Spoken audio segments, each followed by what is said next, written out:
అందరికి ప్రైజ్‌లాడండి. Google meet ద్వారా ప్రాతకాలం అన్న కార్యక్రమానికి చేరి వచ్చిన ప్రతి ఒక్కరికి మన ప్రభువైన యేసుక్రీస్తు పరిశుద్ధ నామములో మీ అందరికీ శుభములు. ముందుగా ప్రారంభ ప్రార్థనతో ఈ కార్యక్రమాన్ని ఆరంభించవలసిందిగా సిస్టర్ సీడం భారతి గారిని కోరుచున్నాను. పరిశుద్ధుల ప్రేమ రాజ్యంలో చెల్లిస్తున్నాం తండ్రి. గోదాకాల సమయంలో దేవా గూగుల్ మీట్ వచ్చిన ప్రతి ఒక్కరిని అయానికి వందనము స్తోత్రించండి. జాయిన్ అవలసిన బిడ్డని త్వరగా దేవేసి జాయిన్ అవటం కృప చూపించండి. సేవకుని సత్వం వచ్చుకొని మీ సేవకుని మాతో మాట్లాడండి.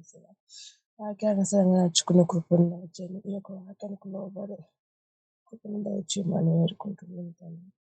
ఇంతవరకు పాటల ద్వారా మేము తెచ్చుకున్నందుకు వందనాలు దేవా. వాక్యం ద్వారా మీరు మాతో మాట్లాడి సహాయం చేయమని వేడుకుంటున్నాను. చిన్న ప్రార్థన చేస్తే నామంలో అది వేడుకుంటున్నాము తండ్రి. ఆమేన్. ప్రార్థించినందుకు మీకు వందనములు. దేవుడు మిమ్మల్ని మీ కుటుంబానికి తోడై ఉండునుగాక. కుటుంబంతో కలిసి పాట పాడి దేవుని నామాన్ని మహిమపరచవలసిందిగా సిస్టర్ పూర్ణకుమారి గారిని కోరుచున్నాను. ప్రభువా కాచితివి ఇంతకాలం, కాచితివి ఇంతకాలం, చావైన బ్రతుకైన నీ కొరకే దేవా, చావైన బ్రతుకైన నీ కొరకే దేవా, నీ సాక్షిగానే జీవింతునయ్యా, నీ సాక్షిగానే జీవింతునయ్యా. ప్రభువా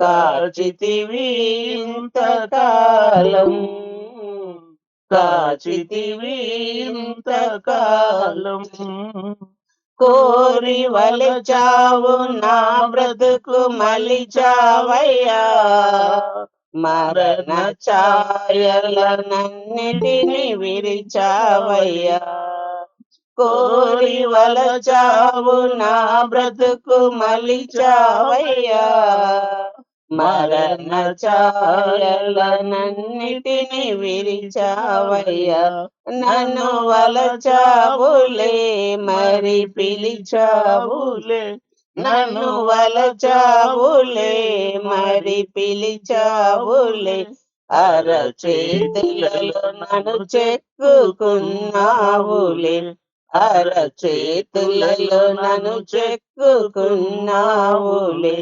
ప్రభువా కాచితివి ఇంతకాలం, కాచితివి ఇంతకాలం, బాధలను బాపితివి నీవేనయ్యా, కన్నీరు తుడచితివి నీవేనయ్యా, బాధలను బాపితివి నీవేనయ్యా, కన్నీరు తుడచితివి నీవేనయ్యా, నన్ను దీవించితివి నన్ను పోషించితివి, నన్ను దీవించితివి నన్ను పోషించితివి, నీ కౌగిట్లో నన్ను పెంచుతున్నావులే, నీ కౌగిట్లో నన్ను పెంచుతున్నావులే. ప్రభువా కాచితివి ఇంతకాలం, కాచితివి ఇంతకాలం, నా బాధలో నీవు నిలిచావయ్యా, నీవానిగా నన్ను చేసావయ్యా, నా బాధలో నీవు నిలిచావయ్యా, నీవానిగా నన్ను చేసావయ్యా, నన్ను పిలిచావయ్యా చెయ్యి చాపవయ్యా, నన్ను పిలిచావయ్యా చెయ్యి చాపవయ్యా, నీ కృపలోనే కాపాడు నా దేవా, నీ కృపలోనే కాపాడు నా దేవా. ప్రభువా కాచితివి ఇంతకాలం, కాచితివి ఇంతకాలం, చావైన బ్రతుకైన నీ కొరకే దేవా, చావైన బ్రతుకైన నీ కొరకే దేవా, నీ సాక్షిగానే జీవింతునయ్యా, నీ సాక్షిగానే జీవింతునయ్యా. ప్రభువా కాచితివి ఇంతకాలం, కాచితివి ఇంతకాలం. Thank you sister. అండి. ఎంతో చక్కటి పాటతో దేవుని నామాన్ని గణపరిచినందుకు మీకు మీ కుటుంబానికి వందనాలండి. శ్రేష్టమైన సమయంలోనికి వచ్చి ఉన్నామండి. వాక్యోపదేశం చేయవలసిందిగా ఈ సమయాన్ని దైవ సేవకులు విజయ్ కుమార్ గారిని కోరుచున్నాను. ప్రియ సోదరి సోదరులారా, యేసుక్రీస్తు వారి యొక్క శుభనామములో మీ అందరికీ ప్రాతకాల శుభలు తెలియజేస్తూ ఉన్నాను. ఈ దినమున 4వ రోజు కొత్త సంవత్సరమును ప్రవేశించి 4వ రోజు మొదటి శనివారం మనమందరం ఒక ఉపవాసం ఉండి మరి దేవదేవునికి ఈ నూతన సంవత్సరం అంతా మమ్మల్ని కాపాడు ప్రభువా అని మనం ప్రార్థించడానికి వీలైన వాళ్ళందరూ కూడా రావడానికి ప్రయత్నం చేయండి. ముగింపు శనివారం కూడా మనమందరం కలిసి ఉపవాసం ఉండి ప్రార్థన చేశాము. ఈ దినము కూడా మనమందరం కూడా కలిసి ఉపవాసం ఉండి ప్రార్థన చేసుకుందాం. ఎందుకంటే నూతన సంవత్సరం ఆయన కాపుదల సంరక్షణ మనకెంతగానో అవసరము. మన కుటుంబాలకి మన పిల్లలకి దయతో అనుకరించడానికి ప్రయత్నం చేయండి. ఈ దినమున రావడానికి కూడా ప్రయత్నం చేయండి. ఇక వాక్యంలోనికి వెళ్ళినట్లయితే ఈ దినమున 4వ దినము మనము మనకి వాత్సల్యత పుట్టుతుందని, రాతి గుండెను తీసి మాంసగుండె ఇవ్వమని, తర్వాత 1 సంవత్సరం తర్వాత మరొక సంవత్సరం దయా కిరీటం మాకు అనుగ్రహించమని మనం కోరాము. ఈ దినమున ఉన్నతమైన పిలుపు, ఈ పిలుపు మామూలు పిలుపు కాదండి. అయితే దాని గురించి ధ్యానం చేద్దాం. ఫిలిప్పీయులకు రాసిన పత్రిక 3వ అధ్యాయం 12వ వచనం. ఫిలిప్పీయులకు రాసిన పత్రిక 3వ అధ్యాయము 12వ వచనం. ఇదివరకే నేను గెలిచితినని అయినను, ఇదివరకే సంపూర్ణ సిద్ధి పొందితినను నేను అనుకుంటలేదు, కానీ నేను దేని నిమిత్తము క్రీస్తు యేసు చేత పట్టబడితునో దాన్ని పట్టుకొనవలనని పరిగెత్తుచున్నాను. సహోదరులారా, నేను ఇదివరకే పట్టుకుని నన్ను తలంచుకొనను. అయితే ఒకటి చేయుచున్నాను, వెనుక ఉన్నవి మరచి ముందున్న వాటి కొరకై వేగిరపడుచు క్రీస్తు యేసునందు దేవుని ఉన్నతమైన పిలుపులకు కలుగు బహుమానం పొందవలని గురి యొద్దకే పరిగెత్తుచున్నాను. మనందరికీ దేవుడు పిలిచాడు. మనకొక ఆ పిలుపులో ఆయన ఒక ఉద్దేశము మనలో ఒకటి ఉన్నది. పిలిచిన యేసయ్య నిన్ను నన్ను మనందరికీ ఆయన నచ్చిన రీతిగా, ఆయన తలంచిన రీతిగా మన ఎడలో ఒక అభిప్రాయం కలిగి ఉన్నాడు. అయితే అంటున్నాడు ఏంటంటే పౌలు గారు, ఇదివరకే నేను గెలిచితినని, ఇదివరకే సంపూర్ణమైన సిద్ధి పొందితినని నేను అనుకుంటలేదు. కానీ ఈ యొక్క విశ్వాస యాత్ర ఒక దినముతో అయిపోయేది కాదు. ఈరోజు పరిశుద్ధులం కాబట్టి ఇక అయిపోయింది అనుకోవడానికి వీల్లేదు. ఈ దినమున నేను బాప్తిసం తీసుకున్నాను కాబట్టి ఇక అయిపోయింది అనుకోవడానికి వీల్లేదు. ఈ దినమున ఆదివారం పునరుత్థాన దినము, నేను ఇక్కడ సమస్త పాపాలు నొప్పేసుకున్నాను, సరి చేసుకున్నాను, ఇక గైగొంటూ జీవిస్తాను అని అనుకోవడానికి వీల్లేదు. ఇట్స్ ఏ నిత్యము పోరాటం. Every second is fight with our enemy. ప్రతి క్షణము మనం వాటితో యుద్ధం చేయక తప్పదు. మరి యుద్ధము, దేశానికి యుద్ధం వస్తే 5 సంవత్సరాలకో 10 సంవత్సరాలకో యుద్ధం వస్తుంది. అప్పుడు ఆ కాసేపు ఆ కొద్ది రోజులు వాళ్ళు యుద్ధం చేస్తారు. కానీ విశ్వాసం యొక్క యాత్ర లోపల ఈ యుద్ధం సాతానుని జయించాలంటే మనం అనుదినము వాడితో మనం ఫైటింగ్ చేస్తూనే ఉండాలి. ఇది ఒక దినముతో అయ్యేది కాదని ఆయన అంటున్నాడు. నేను పరిపూర్ణం చేశానని అనుకోవడానికి లేదని అంటున్నాడు. సంపూర్ణ సిద్ధి పొందుదని నేను అనుకోవటం లేదు. కానీ నేను దేని నిమిత్తము క్రీస్తు యేసు చేత పట్టబడుతున్నాను దానిని పట్టుకోవాలని పరిగెత్తు. క్రీస్తు యేసు చేత దేన్ని పట్టుకోవాలనుకున్నాం దాన్ని పట్టుకోవడానికి ప్రయత్నం చేస్తున్నాను. మన వరకు మనము ఈ రకంగా ఉంటే చాలనుకోవడానికి కాదు. మనలో ఒక అభిప్రాయము, ఒక సదభిప్రాయం కలిగి ఉండే క్రీస్తు ప్రభువారు ఆయన ఉద్దేశాన్ని ఫుల్ఫిల్ చేయడానికి దేవుడు మనం పట్టుకున్నాడు. పౌలు గారి యొక్క జీవిత యాత్రలో తనక అనేకమైన అవమానాలు, బాధలు, ఇబ్బందులు, ఆకలితో అలమటించడం, మరణాపాయ పరిస్థితులు ఒక్కటి కాదు, మరి దేవుని చేత అనేక పర్యాయములు, మరి మధ్యాకాశం మూడవ ఆకాశము కొనిపోయి అనేకమైన చూసి వచ్చినా గాని గాక ఇంకా ఆయన అంటున్నాడు, నాలో సంపూర్ణమైన స్థితి కాలేదు, నేను పరిపూర్ణని అనుకోవడం లేదు అని ఆయన చెబుతూ ఉన్నాడు. చెప్తూ ఏమన్నాడో చూసినట్టయితే, అయితే నేను ఏం చేస్తున్నట, అయితే ఒకటి చేయించున్నాను, ఏటట వెనక ఉన్నవని మరవాలి. మన సక్సెస్ కి మూల మార్గం ఏదంటే వెనక ఓడిపోయాను అనుకోవడానికి వీలేదు. ఒక పరుగు పందెంలో పరిగెత్తే ఒక అథ్లెట్ కానీ, లేకపోతే రన్నర్ కానీ, లేకపోతే ఏదైనా కానీ ఆటలో పోయినసారి నేను ఓడిపోయాను, పలానా దాని వల్ల నాలో బలహీనత ఉన్నది అనుకుంటే ముందుకు పోలేడు. ముందుకు పోవాలంటే ఏమి చేయాలి? ఆ యొక్క ఫెయిల్యూర్స్ ఏవైతే ఉన్నాయో వాటిని స్టెప్పింగ్ స్టోన్స్ గా మార్చుకోవాలి. ఆ బలహీనతలు ఏవైతే ఉన్నాయో ఆ బలహీనతల్ని బలంగా మార్చుకోవాలి. అందుకే వెనక ఉన్నవని మరవాల్సిందే. మన పాత ఎప్పుడు వాడు జ్ఞాపకం చేస్తూ ఉంటాడు. ఓ అయ్యా, నువ్వు పెద్ద భక్తిపరుడు అని ప్రార్థన చేస్తున్నావు, నీ ప్రార్థన దేవుడు ఎట్లింటాడు, అసలు నీ బతికేంటి, నువ్వేంటి, నీ జీవితం ఎలా ఉంది, అసలు నిన్నటి వరకు ఎట్లున్నావు, ఇప్పుడు ఎట్లున్నావు, ఒకసారి నువ్వు ఆలోచిస్తే నీ ఆలోచన ఎట్లుందని మనకెప్పుడు జ్ఞాపకం చేస్తూ ఉంటాడు.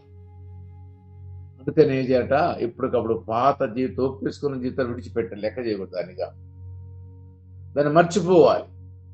అది ఏ జీవితంలో నేను ఉద్యోగ జీవితంలో కానీ, లేకపోతే ఒక పరుగు పందెమే కానీ, దేనిలోనైనా కానీ కాక పాతవి మరిస్తేనే కొత్త దాని కొరకు మనం ముందుకు పోగలుగుతాము. లేదు పాతదాన్నే పట్టుకొని కూర్చుంటే మనం ముందుకు పోలేము. అందుకని ఆయన అంటున్నాడు, వెనక ఉన్నవి మరిచి ముందున్న వాటి కొరకే వేగిరపడచ్చు. వెనకది అయిపోయింది, ఆ మైల్ స్టోన్ దాటేసాము. ఆ మైల్ స్టోన్లు మనం కూర్చున్నాము, లేచాము, పడుకున్నాము, పడిపోయాము, లేకపోతే నీరసం వచ్చింది, అవన్నీ వద్దుగా. ఆ మైల్ స్టోన్ దాటేసాము. ఇప్పుడు నెక్స్ట్ మైల్ స్టోన్ ఉంది, ఆ మైల్ స్టోన్ దాటడానికి మనం పరిగెత్తాలి. అయితే ఆ మైల్ స్టోన్ పరిగెత్తాలంటే పాత మర్చిపోవాలంటున్నాడు. ముందున్న వాటి కొరకే వేగిరపడాలి. ఇంకా వేగిరపట్టుంటే స్పీడ్ పెంచాలి, ఇంకా త్వరతగా పడాలి, త్వరతగతిగా ముందుకు పోవాలి. మనం ఏం చేస్తామంటే ఎక్కడున్నామో అక్కడే ఉంటారు, మనం ప్రయత్నం చేస్తూ ఉంటారు. ఇక చాలులే, ఈ యాత్ర నాకు చాలు, ఈ భక్తి ఇంతవరకు చాలు, నేను పరలోకం చేరగలుగుతాను అని ఒక విశ్వాసం వచ్చేది, ఇక చాలు అని ఉంటున్నాడు. కానీ పరలోకం కలిగే బహుమానం కొరకు ప్రతి వారిని పరిగెత్తమంటున్నాడు దేవుడు. ఆ పరుగు పందెంలో నువ్వున్నావు, నేనున్నాం, అందరూ కూడా ఉన్నాము. ఆ పందెం మనం ముగిస్తే అది మనకి మేలు, ఆశీర్వాదకరము. చాలా మంది చనిపోయిన తర్వాత వారి సమాధుల మీద నా పరుగు పందెమును ముట్టించి తినని రాసుకుంటారు. ఎక్కడ ముగిస్తామని చెప్పండి, ముగించడానికి ఆడ ఉంది. జీవితం అనుక్షణమే పోరాటం కదా. అనుక్షణం పట్టడం లేవటం, పట్టడం లేవటం, పడడం లేవడమే ఇది. దీని నుంచి అసలు పరిపూర్ణులు రాలేకపోతున్నాము కదా. పౌలు గారు అంటున్నాడు, సంపూర్ణమైన సిద్ధిని పొందలేదు అని అంటున్నాడు. అయితే పాతవన్నీ మర్చిపోవాలి, ముందు మన ముందు ఏదైతే ఉందో దాని కొరకు పరిగెత్తడానికి ఇష్టపడాలి. ఈ పిలుపు 14వ వచనం మీరు చదివినట్టయితే, క్రీస్తు యేసునందు దేవుని ఉన్నతమైన పిలుపు ఇది. ఇది మామూలు పిలుపు కాదండి. ఈ పిలుపు ఉన్నతమైనటువంటిది, చాలా ఉన్నతమైనటువంటిది. లోకములో గనులకి, జ్ఞానులకి, అధిపతులకి, అధికారులకి, రాజులకి, ప్రధానులకి లేని గొప్ప భాగ్యం అండి ఇది. ఈ పిలుపు మామూలు పిలుపు కాదు. ఇది ఎట్లంటే మా అద్భుతమైన పిలుపు, ఉన్నతమైన పిలుపుగా. దీనికంటే ఉన్నతమైన పిలుపు ఏది లేదు. ఒక ఉద్యోగానికి ఒక కాల్ లెటర్ కాదు, లేకపోతే ఒక పెళ్లికి ఒక ఆహ్వాన పత్రిక కాదు. అవన్నీ కూడా భూలోక సంబంధమైనటువంటివి. కానీ ఇదిగో పరలోక సంబంధమైన పిలుపు. ఇది ఇక్కడి నుంచి నీవు నేను అందరము కూడా ఆ ఉన్నతమైన పిలుపు అందుకొని పరలోకము చేరడానికి ప్రభు మన పిలిచిన పిలుపు. ఈ పిలుపులో బహుమానాలు ఉన్నాయి. వారి వారి యొక్క సత్ప్రవర్తనను బట్టి, వారి వారి యొక్క భక్తిని బట్టి, వారి వారి యొక్క పరుగు పందెమును బట్టి, ఆ పరుగు పందెములో ఉన్నటువంటి ఆ యొక్క వేగమును బట్టి ప్రతి వారికి వారి వారికి మరి బహుమానాలు ఉన్నాయట. మరి మన పరుగు పందెములో వేగం ఉందా? మనం నడుస్తున్నామా? కూర్చుంటున్నామా? ఒక దగ్గరే కూర్చుంటున్నామా? లేకపోతే నడవగలుగుతున్నామా? పరిగెత్తగలుగుతున్నామా? ఎందుకంటే మన జీవితం చాలా చిన్నది, ఈ పరుగు పందెం చాలా పెద్దది. దీన్ని ముగించాలంటే ఒక రోజుతో కాదు, కానీ ప్రతిదినము మనం ఈ ఉన్నతమైన పిలుపు అందుకున్న మన జీవితంలో ఎప్పుడు జ్ఞాపకం ఉండాలి. ఇవాళ నేను ఈ టార్గెట్ పూర్తి చేయాలి, ఇదిగో నేను ఈ రకంగా బైబిల్ ఉన్నటువంటి 10 అధ్యాయాలు నేను పూర్తి చేయాలి, ఇదిగో ఈ దినమున 1 గంట నేను ప్రార్థనలో కూర్చోవాలి, ఇదిగో ఈ యొక్క ఆదివారం నాడు నేను తప్పనిసరిగా మందిరానికి వెళ్ళాలి, ఈ సమయానికి వెళ్ళాలి, ఈ సమయానికి రావాలి. ఇది ఉన్నతమైన పిలుపు కలిగే బహుమానాన్ని పొందుకోవాలంటే దేవుడు మనకు చూపించే మార్గం. కానీ లోకం అన్ని పిలుపు మనం ప్రాముఖ్యత ఇస్తాము. ఎవరైనా పెళ్లికి పిలిస్తే దానికి ఎంతగానో ప్రాముఖ్యత ఇస్తాము. ఉద్యోగం యొక్క కాల్ లెటర్ కనుక వస్తే వీ ఫీల్ వెరీ హ్యాపీ. లోకమంతా చెప్పుకుంటాము, నాకు ఉద్యోగం వచ్చింది, నాకు ఉద్యోగం వచ్చింది అని ఎంతగానో సంతోషిస్తాము. ఆ సంతోషించిన ఆ సందర్భంలో అనేక మందిని బంధువులు పిలిచి కడుపార భోజనం పెడతాం, సంతోషంగా విందు చేస్తాం. కానీ ప్రభు అనేది ఏంటంటే అవన్నీ కూడా తాత్కాలికమైన ఆయన. ఇదిగో పరలోక పిలుపు, ఇది ఉన్నతమైన పిలుపు. ఈ పిలుపు నేను నిన్ను పిలిచాను అంటే మామూలు విషయం కాదు. కాబట్టి ఉన్నతమైన పిలుపు నేను పిలిచాను. ఈ యొక్క ఉన్నతమైన పిలుపు కలుగు బహుమానం పొందవాలి. గురి యుద్ధకే పరిగెత్తుతున్నారు ఆయన, గురి యుద్ధకే పరిగెడుతున్నారు. మన గురి ఏమన్నా పొరపాటు తప్పుతుందా? ఈ లోకం వైపు మన గురి ఏమైనా మరలుతుందా? దేవుడు చూపించిన పిలుపు, దేవుడు చూపించిన మార్గము, వాటిని విడిచి మనం ఏమైనా కుడి తట్టైనా ఎడమ తట్టైనా మనం ఎక్కడికైనా పక్కకు వెళుతున్నామా? ఒకసారి మనం ఆలోచించాలి. ఈ పిలుపు అద్భుతమైన పిలుపు, ఆశీర్వాదకరమైన పిలుపు, ఇది బహుమానము కలిగే పిలుపు, పరలోకంలో యుగాలు జీవించే పిలుపు, అక్కడ బహుమతులు పొందుకునే పిలుపు, అక్కడ ఆనందంగా ఆయన సన్నిధిలో జీవించే పిలుపు. ఇంతకంటే గొప్ప పిలుపు ప్రపంచం మరి ఏది కూడా లేదు. ఈ పిలుపు పిలుస్తూ ఉన్నాడు క్రీస్తు ప్రభువారు. కాబట్టి ఆ బహుమానము పొందుకునే వారముగా ఉండాలని దేవుడి యొక్క ఉద్దేశం. 15వ వచనం, కాబట్టి మనలో సంపూర్ణమైన వారందరము ఈ తాత్పర్యం కలిగిందము. మనలో అందరం కూడా ఇదే తాత్పర్యం కలిగి, ఇదే ఉద్దేశం కలిగి, అప్పుడు దేని గురించి అయినా మీకు వేరే తాత్పర్యం కలిగినట్లు అదియు దేవుడు మీకు బయలుపరచును. అయినను ఇప్పటి వరకు మనకు లభించిన దాన్ని బట్టి క్రమంగా నడుచుకుందాము. దేవుడు నీతో వాళ్ళ కలిగినక వేరే ఆయన ఉద్దేశం కనుక ఉంటే అది కూడా ఆయన తెలియజేస్తాడు. ఒకవేళ దేవుని యొక్క పిలుపుని నీ యొక్క సేవకు రావాలని ఎవరిలో సేవలో పిలుస్తాడా? వృద్ధాప్యంలో పిలుస్తాడా? లేకపోతే నడి వయసులో పిలుస్తాడా? బాల్యంలో పిలుస్తాడా? అది ఆయన ఇష్టం. కానీ పిలిచిన పిలుపుకైతే ఆయన కూలి మట్టుకిస్తాడు. ఒక యజమాను మనం చూస్తాము ఉపమానం లోపల, ఉదయకాలమున కూలికి పిలిచాడు, మధ్యాహ్న కాలం పిలిచాడు, మరలా సాయంకాలం అయిపోతున్న కూడా పిలిచాడు. వారి వారి ఫలితాన్ని బట్టి వారికి ఆయన కూలి ఇచ్చాడు. దాంట్లో కొంతమంది అయ్యా మేము ఉదయకాలం నుంచి పనిచేసామంటే, నువ్వు చేసేది ఉదయకాలం అంతా నువ్వు 6 గంటలు పని చేసినా నిర్లక్ష్యంగా పనిచేశావు. ఇక చివరి 1 గంటలో వచ్చి పరిపూర్ణంగా తన యొక్క పనిని పూర్తి చేశాడు. సమానమైన జీతం ఇచ్చాడు. ఇదిగో అక్కడ మనం కలగబోయే ఆ యొక్క బహుమానం ఏదైతే ఉందో దాన్ని పొందుకోవడానికి మనం పరిగెత్తే వాళ్ళముగా ఉండాలని దేవుని యొక్క ఉద్దేశం ఉంటుంది. మరొక మాట కూడా మనం చూద్దాము. 1 కొరింథీయులకు రాసిన పత్రిక 9వ అధ్యాయము 24వ వచనం చూద్దాము. చూడండి. పందెపు రంగమందు పరిగెత్తు వారందరూ పరిగెత్తుతురు గాని ఒకడే బహుమానం పొందని మీకు తెలియదా? ఈ పరుగులో బహుమానం పొందుకోవాలంటే పరుగు పందెంలో పరిగెత్తే ఒక వ్యక్తిని దేవుడు మనకు చూపిస్తూ ఉన్నాడు. ఈ లోకంలో ఎవరైనా గెలిస్తే ఫస్ట్ ప్రైజ్ ఉంటుంది, సెకండ్ ప్రైజ్ ఉంటుంది, థర్డ్ ప్రైజ్ ఉంటుంది. ఇంకా కొన్ని కాన్సలేషన్ ప్రైజెస్ అని రకరకాలే పెడుతూ ఉంటారు. కనీసం ఒక టైం పెట్టి ఆ టైం లోపల పూర్తి చేసిన వాళ్ళు కూడా బహుమానాలు ఇస్తారు. లేకపోతే ఆ టైంలో పూర్తి చేసి ఒక సర్టిఫికేట్ అని ఇస్తారు.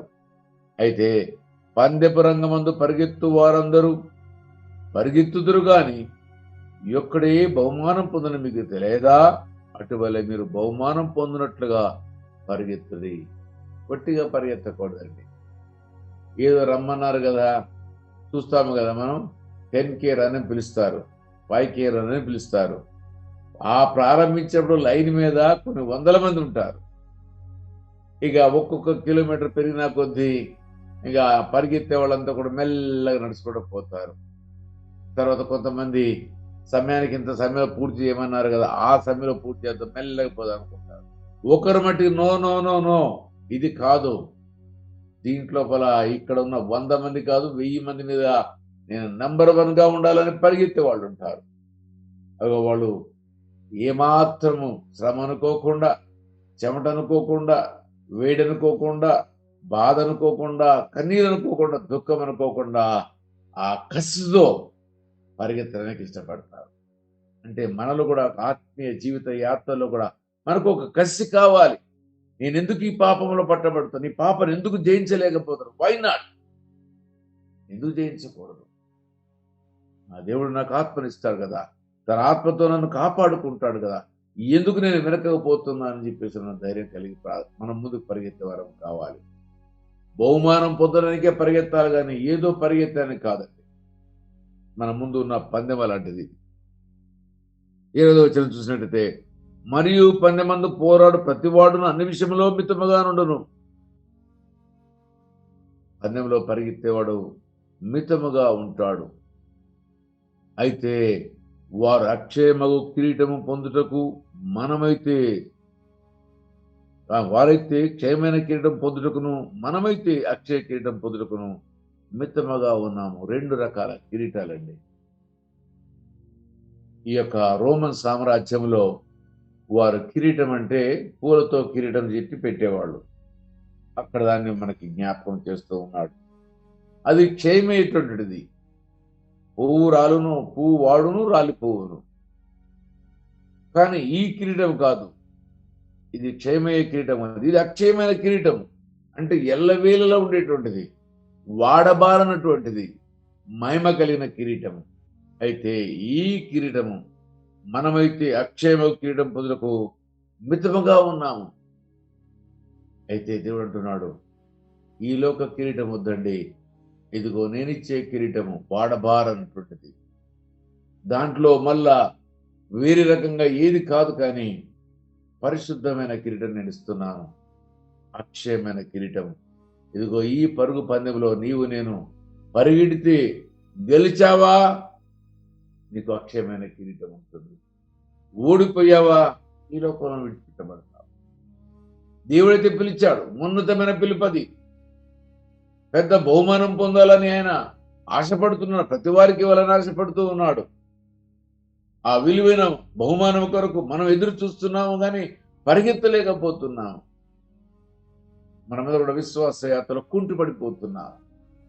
ఇక నాతో కాదు అని అంటున్నాం. కానీ యేసయ్య అంటున్నాడు, పాతవి మర్చిపో, కొత్తవి ముందు ఉన్నటువంటి ఏదైతే గురి ఉందో దాని కొరకు ప్రాకులాడంటున్నాడు.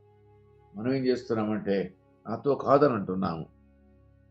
అయితే మనమందరం కూడా అక్షయమైన కిరీటం కొరకు మనం పరిగెత్తే వారంగా ఉండాలి. 26వ వచనం చూసినట్టయితే, కాబట్టి నేను గురి చూడని వాని వలె పరిగెత్తువాడను కాను. గురి లేకుండా పరిగెత్తకూడదు, గురి ఉండాలి. మన మనసులో ఎప్పుడూ కూడా ఒక టార్గెట్ ఉండాలి. ప్రభుత్వాలు ఏం చేస్తాయి, నెక్స్ట్ మన ఫైనాన్షియల్ రాబోయేసరికల్లా ప్లాన్లు వేసుకుంటారు. ఏ యొక్క వ్యవస్థ నుంచి ఎంత ఆదాయాన్ని తీసుకోవాలి.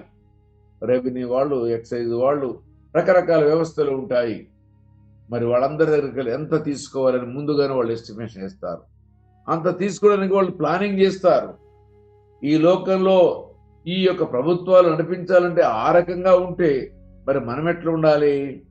మనము కూడా గురి కలిగిన వారముగా ఉండాలి. మనకు ఒక గురి ఉండాలి. ఇదిగో ఈ సంవత్సరం లోపల, నూతన సంవత్సరం, కొత్త సంవత్సరం దేవుడు నాకు ఇచ్చాడు. ఈ సంవత్సరం లోపల నేనేం చేయాలంటే నా గురిలో పరిపూర్ణమైన విశ్వాసంలో రావాలి.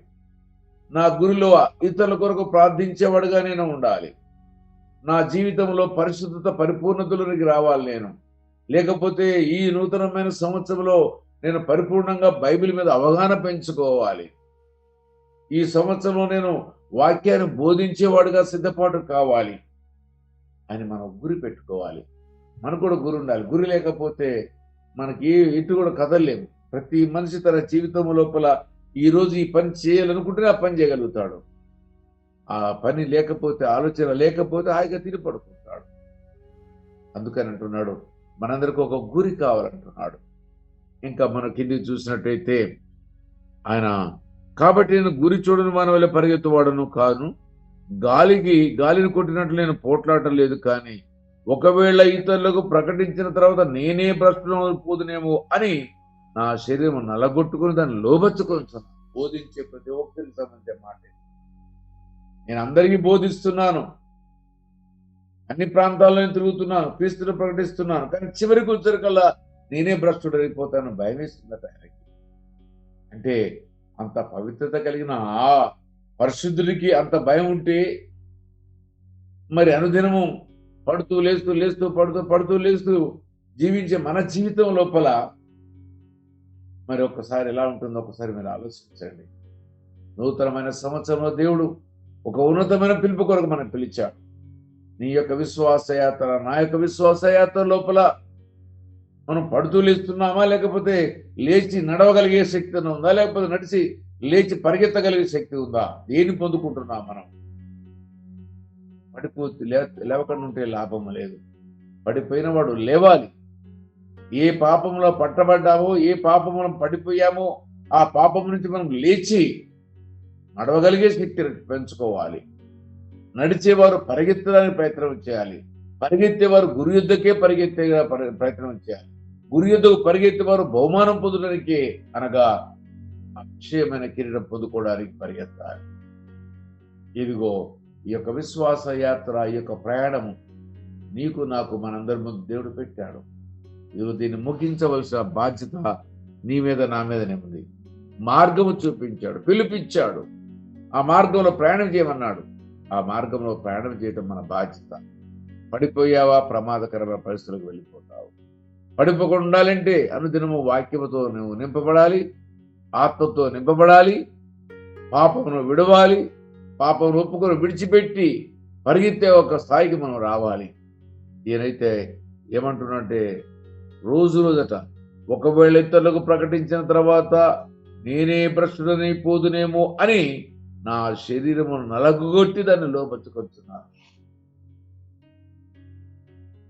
శక్తి లేకపోతే ప్రార్థన ఎక్కువ చేయాలి. పాపము చేయకూడదని ప్రార్థన చేయాలి. పాపం చేయకూడదంటే బైబిల్ యొక్క వాక్యాన్ని బాగా అవగాహన చేసుకోవాలి. ఆయన యొక్క ఆజ్ఞల్ని మనసా వాచ వాటి అనుకరించడానికి ఇష్టపడాలి. అయితే శరీరము నలగొట్టుకుంటున్నాడట. నిద్ర లేక, తిండి లేక, ఏడ్చి దేవుని దగ్గర కన్నీరు కారుస్తూ తన శరీరం నలగొట్టుకుంటున్నాడట. మనమైతే కొంచెము కూడా చెమట రాకూడదు, కొంచెం కూడా కష్టపడకూడదు, కొంచెం దూరం కూడా ప్రయాణం చేయకూడదు. ఏమైనా కానీ హాయిగా జీవించాలని మనం కోరుకుంటున్నాము. ఆయనకు శరీరం నలగొట్టుకుంటున్నాడట. మరి నీవు నేను నలగొట్టుకునే వారముగా ఉన్నామా, లేకపోతే మన జీవితాన్ని విరక్తి కలిగి విడిచిపెట్టే వారముగా ఉన్నాం? లోకంలో చాలా మందికి పిలువబడ్డ తర్వాత క్రైస్తవులుగా ఈ లోకానికి వచ్చి వారి యొక్క తల్లిదండ్రుల యొక్క ప్రార్థనతో లేకపోతే బాల్యం నుంచి వారు విన్న సండే స్కూల్ యొక్క మార్గం నుంచి వస్తున్నారు, కానీ మరలా వెనక్కి వెళ్ళిపోతున్నారు, బ్యాక్ సైడ్ అవుతున్నారు. పడిపోతే ప్రమాదం. నీ కుటుంబం, నీవు ఒక దినమున ఎక్కడికి వెళుతున్నావు ఒకసారి ఆలోచించాలి. ప్రభు అయితే పిలుస్తూ ఉన్నతమైన పిలుపు, ఇది 4వ దినమున ఉన్నతమైన పిలుపు. నూతన సంవత్సరంలో దేవుడిని పిలిచే పిలుపు మామూలు పిలుపు కాదు, ఇది మహోన్నతమైన పిలుపు. అక్షయమైన కిరీటం పొందుకోవడానికి, గెలుపొందడానికి, గెలిచిన నీ జీవితంలో ఆయన వట్టిగా విడిచిపెట్టేవాడు కాదు. నీవెలా నలుగొట్టుకుంటున్నావు? ఒక గంట మనం చూస్తున్నాం కదా, మన సంఘం అన్ని కుటుంబాలు ఉన్నాయి. ఎంతమంది వచ్చాం మనం?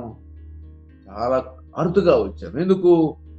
వారికి నలగొట్టుకోవడం ఇష్టం లేదు, వారికి నిద్ర చంపుకోవడం వాళ్ళకి ఇష్టం లేదు, ప్రొద్దున లేచి దేవుడి యొక్క పాదాల దగ్గరకు వెళ్దామని ఆశ ఆతృత వారిలో లేదు. ఎందుకంటే సకలమైన మేలుతో ఆశీర్వదించబడ్డారు కాబట్టి వారికి దేవుడి యొక్క అవసరత వారికి లేదు. ఇదిగో మనమందరం కూడా భయభీతితో ఉండాలి. ప్రతి క్షణము దేవుని యొక్క మాట కొరకు, పని కొరకు పాకులాడేవారముగా, పరిగెత్తేవారముగా మనం ఉండాలి. ఇట్టి భావాన్ని, ఇట్టి మనసును దేవుడు మనందరికి అనుగ్రహించాలని మనసారా కోరుకుంటూ మీ అందరికి మరొకసారి శుభ్రం తెలియజేస్తూ ముగిస్తున్నాను. థ్యాంక్ యూ వరుణాల్. ఆధ్యాత్మిక జీవితంలో మన ముందు పరుగు పందెం ఉందని గమనించారు. ఆ పందెంలో గురువైపు పరిగెత్తడమే కాదు, కానీ అందులో కిరీటం పొందులాగా పరిగెత్తాలని ఈరోజు వాక్యం బహు స్పష్టంగా తెలియజేసింది. ముగింపు ప్రార్థన చేయవలసిందిగా కృపావరం గారిని కోరుచున్నాము. వాక్యం ఫలింపు నిమిత్తము, వాక్యోపదేశాల కొరకును, వారి సంఘము పరిచర్య కొరకును, ఇంకా ప్రార్థన మనవుల కొరకు ప్రార్థించవలసిందిగా కోరుచున్నాను. ప్రైజ్ లార్డ్ అండి అందరికి. ఆరోన్ వెస్లీ కొంచెం సిక్ అయిపోయిండు, మోషన్స్ అవుతా ఉన్నాయి. కొంచెం ఆయన ఆరోగ్యం కొరకు కూడా ప్రార్థన చేయండి. మరొక గమనిక, 5th రోజు కూడా తనది బర్త్డే ఉంది ఈవినింగ్. ఆ ప్రేయర్ కోసం కూడా మన మందిరంలోనే ప్రేయర్ ఉందండి, దాని కొరకు కూడా ప్రార్థన చేయండి. పెద్ద మరి భారం పెట్టుకున్నాం అందరము. ఫిబ్రవరి 27, 28, అదే రకంగా మార్చి 1వ తారీఖు నాడు మరి పెద్ద ఆలోచన కలిగి ప్రార్థన చేస్తున్నాము. పరిశుద్ధుల కూడికల కొరకు ప్రతి ఒక్కరు కూడా మీ యొక్క వ్యక్తిగత ప్రార్థనలు దీన్ని జ్ఞాపకం చేసుకోండి. రోజు నేను మెసేజ్ కూడా పెడుతున్నాను, దాని కొరకు ప్రార్థన చేయమా. అనారోగ్యానికి గురైన వారి కొరకు ప్రార్థన చెయ్యి, ప్రార్థన చేయండి. మహాగరుడ, మహోన్నతుడ, పరిశుద్ధుడ, నీతిమంతుడా, నీ సన్నిధికి వచ్చినాం తండ్రి, జ్ఞాపకం చేసుకోనండి నాయన. ఈ గూగుల్ మీట్ ద్వారా నాయన మమ్మల్ని నాయన ఓ ప్రభు ఉత్తేజపరిచి నీ సన్నిలో నాయన ఓ ప్రభు తండ్రి మమ్మల్ని ముందుకు సాగిస్తున్నందుకు మీకు స్తోత్రంలో వందనాలు చెల్లిస్తాను దేవా. కృప చూపించండి క్రీస్తు ప్రభు, నీకు స్తోత్రంలో వందనాలు చెల్లిస్తున్నాను. ఈరోజు అయితే మీ దైవదాసం ద్వారా ప్రభు నాయన తండ్రి ఓ ప్రభు ఫిలిప్పు గ్రంథము 3వ అధ్యాయం 12వ వచనం ద్వారా నాయన వెనుకున్న వాటిని అన్నీ మరిచి మరవాలంటున్నావు తండ్రి నాయన. పాతవన్నీ మరిచి ఓ ప్రభు తండ్రి నీ పిలుపుకై నాయన బహుమానాలు అందుకుంటకు ప్రభు నాయన పరుగు పందెంలో ముందుకు వెళ్ళాలని మీరు సెలవిచ్చిన మాటలను బట్టి మీకు వందనాలు చెల్లిస్తున్నాను దేవా. వాక్యంతో నింపబడాలి, మహోన్నతమైన పిలుపుకు లోబడాలని మీరు ఇచ్చిన మాటల వాగ్దానంకై నీకు స్తోత్రంలో వందనాలు చెల్లిస్తున్నాను క్రీస్తు ప్రభు, నీకు స్తోత్రంలో. అవును ప్రభు, ముందున్న వాటి కొరకు మేము ఎగిరపడుతున్నా తండ్రి నాయన ఓ ప్రభు తండ్రి ముందుకు సాగినట్లు నీ కృపాని సహాయం దయచేయమని ప్రార్థిస్తున్నాను తండ్రి. కృప చూపించండి యేసయ్య నాయన, నీకు స్తోత్రములు తండ్రి, వందనాలు చెల్లిస్తున్నాను దేవా. అవును ప్రభు నాయన మీటింగ్స్ విషయంలో మీరుండమని ప్రార్థిస్తున్నాను తండ్రి. 27, 28 ప్రభు, మార్చి 1వ తారీఖులలో ప్రభు ఆయన మీటింగ్స్ విషయంలో, హోలీ కాన్వకేషన్ విషయంలో ప్రభు మీరు సహాయం దయచేయమని ప్రార్థిస్తున్నాను తండ్రి. ఆత్మలు రక్షింపబడలాగున ప్రభు నాయన ఓ ప్రభు తండ్రి పడిపోయిన వారు ఉంటే లేపబడలాగా నీ సహాయం దయచేయమని ప్రార్థిస్తున్నాను తండ్రి. వచ్చిన దైవదాసులతో మీరు ఉండమని ప్రార్థిస్తున్నాను తండ్రి. మీకు కృప చూపించండి.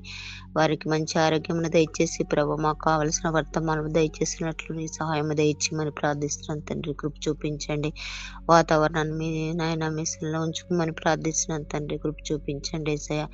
ప్రతి ఒక్క విషయంలో ప్రతి ఒక్క పనులలో మీరు తోడుగా ఉండమని ప్రార్థిస్తున్నాను తండ్రి. సహాయం దయచేయండి క్రీస్తు ప్రభువా.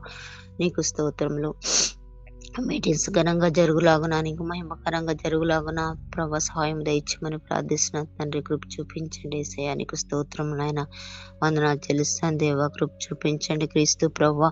నాయన ఇదిగో ప్రభా ప్రార్థన విన్నప్పుడు మీ సన్నిధికి వస్తున్నాం తండ్రి నాయన. అవును ప్రభా హరోను ఓ ప్రభా నాయన ఆరోగ్య విషయంలో ప్రార్థిస్తున్నాను తండ్రి. నాయన సహాయం దయచేయండి. అదేవిధంగా ప్రభా నా 1 year అవుతుంది బాబుకు ప్రభా నాయన ప్రార్థన పెట్టుకోవాలని ప్రభా నీ సన్నిలో చెప్పినారు తండ్రి. ప్రార్థన కూడికలు మీరు ఉండమని ప్రార్థిస్తున్నాను తండ్రి. బర్త్డే విషయంలో మీరే సహాయం దయచేయమని ప్రార్థిస్తున్నాను తండ్రి. కుమారుని ఆరోగ్య విషయంలో సంపూర్ణ ఆరోగ్యం దయచేయమని ప్రభా కుమారుని ముట్టి స్వస్థపరచమని ప్రార్థిస్తున్నాను తండ్రి. సహాయం దయచేయండి క్రీస్తు ప్రభా. నీకు స్తోత్రములు నాయన. వందనాలు చెల్లిస్తాను దేవా. నాయన నీకు స్తోత్రములు తండ్రి. నాయన ఇంకా మా నాయన చర్చిలో ఉంటున్న ప్రతి ఒక్క ప్రియ బిడ్డను మీరు జ్ఞాపకం చేసుకోమని ప్రార్థిస్తున్నాను తండ్రి. సహాయం దయచేయండి క్రీస్తు ప్రభా. నీకు స్తోత్రములు. అనారోగ్య పరిస్థితిలో ఉంటున్న ప్రతి ఒక్క ప్రియ బిడ్డను మీరు జ్ఞాపకం చేసుకోమని ప్రార్థిస్తున్నాను తండ్రి. గ్రేసమ్మను పూర్ణకుమార్ను ఓ ప్రభా తండ్రి సంపూర్ణమ్మను మీరు జ్ఞాపకం చేసుకోనండి ప్రభా. సంపూర్ణ ఆరోగ్యం దయచేసి మీ కృపలో భద్రపరచుకోమని ప్రార్థిస్తున్నాను తండ్రి. సహాయం దయచేయండి క్రీస్తు ప్రభువా. నాయనా నీకు స్తోత్రములు. ఇంకా రక్షణ లేకుండా ఉంటున్న ప్రతి ఒక్క విగ్రహారాధికున్న వారి కుటుంబాలను మీరు జ్ఞాపకం చేసుకోమని ప్రార్థిస్తున్నాను తండ్రి. సహాయం దయచేయండి యేసయ్య. నీకు స్తోత్రములు తండ్రి. చెల్లిస్తాను దేవ. కనికరించండి ప్రభా నాయన.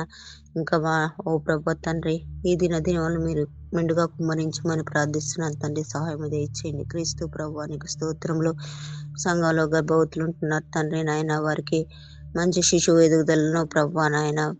ఓ ప్రభా తండ్రి నాయన మంచి ఆరోగ్యం దయచేయమని ప్రార్థిస్తున్నాను తండ్రి. నాయన సుఖంగా డెలివరీ విషయంలో కూడా మీరు సహాయం దయచేయమని ప్రార్థిస్తున్నాను తండ్రి. సహాయం దయచేయండి ప్రభా.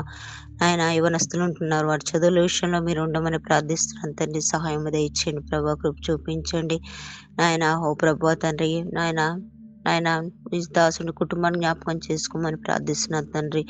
దాసుడు ఇచ్చిన వాక్యములు ప్రభా మేము గైకొని ప్రభా నీలో ముందుకు సాగున సహాయం దయచి మరి ప్రార్థిస్తున్నాను తండ్రి. కృప చూపించండి నాయన. దాసుడు ఆరోగ్య విషయంలో కూడా ప్రార్థిస్తున్నాను తండ్రి. మంచి ఆరోగ్యం దయచేయండి. నీ కృపలో ముందుకు సాగిస్తున్న విధానం బట్టి నీకు స్తోత్రంలో వందనాలు చెల్లిస్తాను యేసు ప్రభువా. నీకు స్తోత్రంలో ఇంతవరకు మీరు కాపాడి మీ కృపలో భద్రపరిచి నన్ను మా సంఘాన్ని ప్రభా మీరు ముందుకు సాగించమని నాయన నీ కృపలో భద్రపరచుకోమని ఇంతవరకు మీరు కాపాడేందుకు స్తోత్రం వందనాలు తెలుస్తూ క్రీస్తునామములో అడిగి వేడుకొచ్చున్నాం పరమ తండ్రి. ప్రార్థించినందుకు మీకు వందనములండి. దేవుడు మీ కుటుంబాన్ని దీవించును గాక. ముగింపు ప్రార్థన మరియు దైవాశీస్సులు అందించవలసినగా దైవజనకులను కోరుచున్నాను. సర్వశక్తిమంతుడైన దేవా, సర్వోన్నతుడా, మా రాజా మీకే స్తుతి స్తోత్రము చెల్లిస్తున్నాము. ఇదిగో నీ పాసన్నిధికి వచ్చున్నాము. అనేకమైన అభ్యర్థనలు మీ దగ్గర తీసుకుని వచ్చాము. మా ఆశ ఎందుకంటే నువ్వు అడిగితే ఇచ్చేవాడవి బట్టి ఆశ కలిగిన ప్రాణముతో మీ దగ్గరికి వచ్చాము. ప్రార్థించిన ప్రతి అంశం కొరకు నాయన దయతో మేడలు నిక్కుప చూపించండి, దయ చూపించండి. యేసునామమున అడుగుచున్నాము తండ్రి, ఆమేన్. మన పరమతండ్రి దేవదేవుని యొక్క ప్రేమయు ప్రభువైన యేసుక్రీస్తు వారి యొక్క కృపయు పరిశుద్ధాత్మ దేవుని యొక్క అన్యోన్య సహవాసం ఇదిగో యొక్క ప్రాతకాల మనలోకి వచ్చిన మనందరికీ సకల పరిశుద్ధులకును సార్వత్రిక సంఘములకు తన ప్రియ ప్రజలంటే ఇశ్రాయేలు జనాంగానికి ఇప్పుడు ఎల్లప్పుడు సదాకాలం తోడైనను గాక. ఆమేన్. అందరికీ వందనాలండి. Thank you.